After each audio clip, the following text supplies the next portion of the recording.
आज की क्लास में हम लोग उत्तरवर्ती मुगल शासक देखेंगे। उत्तरवर्ती मुगल शासक उन्हें कहा जाता है जो औरंगजेब के बाद के शासक हुए।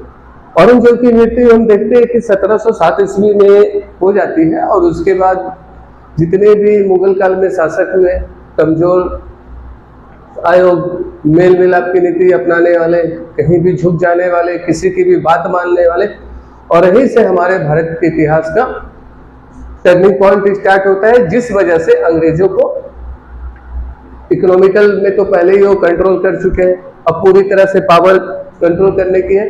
लेकिन अभी भी कुछ ऐसे देसी रियासत है जो अंग्रेजों के घोड़े को लगाम लगाने की शक्ति रखते हैं, जैसे बंगाल, अवध, मराठा, मैसूर। ये 4 देसी रियासत ऐसी थी जो अंग्रेजों को रोक सकती थी, और एक बात अंग्रेजों को बहुत अच्छी तरह से पता था, इसलिए उन्होंने सबसे पहले फूट डालो और राज करो की नीति अपनाई।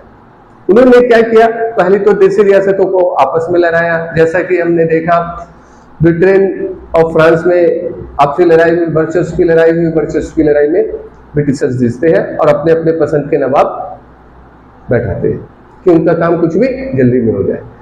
और गलतियां तो पहले से ही होते आ रही थी शासकों से, लेकिन उत्तरवर्ती मुगल शासक में एक शासक ऐसे हैं जिनकी एक गलती ने भारत को तहस नहस कर दिया और भारत में अंग्रेजों का मार्ग प्रशस्त कर दिया। तो आज के क्लास में हम पूरे उत्तरवर्ती मुगल शासकों का कार्य देखेंगे, किस तरह से किए, क्या अच्छे कार्य हैं और किस कार्य की वजह से अंग्रेजों को भारत पर आर्थिक नियंत्रण के बाद सत्ता नियंत्रण करने में भी मौका मिला। तो हम देखते हैं उत्तरवर्ती मुगल।